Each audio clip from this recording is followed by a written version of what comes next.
அனைவருக்கும் வணக்கம். என் லைஃப்பில் இந்த மாதிரி ஒரு பெயின்ஃபுல்லான ஒரு சுச்சுவேஷனை நான் ஃபேஸ் பண்ணதே கிடையாது. மனசு முழுக்க வலி மட்டும்தான்.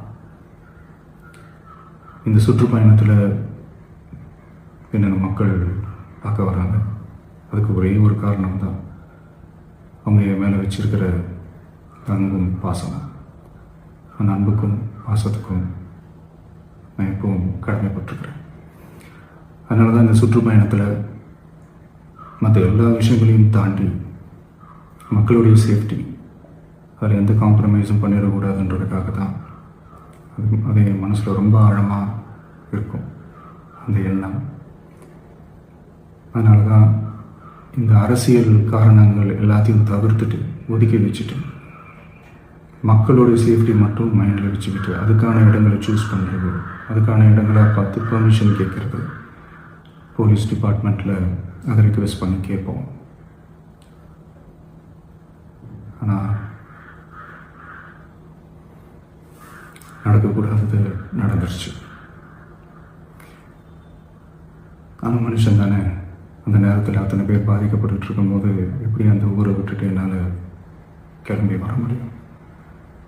நான் திரும்ப அங்கே போகணும்னு இருந்துச்சுன்னா அது ஒரு காரணம் காட்டி அங்கே வேறு சில பதட்டமான சுச்சுவேஷன்ஸ், வேறு சில சம்பாவிதங்கள் அந்த மாதிரி எதுவும் நடந்துடக்கூடாதுன்றதுக்காக தான் நான் அவாய்ட் பண்ணேன்.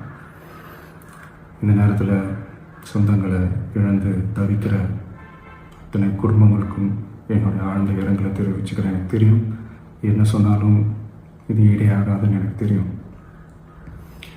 ஹாஸ்பிட்டலில் ட்ரீட் பண்ணிகிட்ருக்கிற எல்லாருமே சீக்கிரமாக க்யூர் ஆகி வரணுன்றது இந்த நேரத்தில் நான் வேண்டிக்கிறேன்.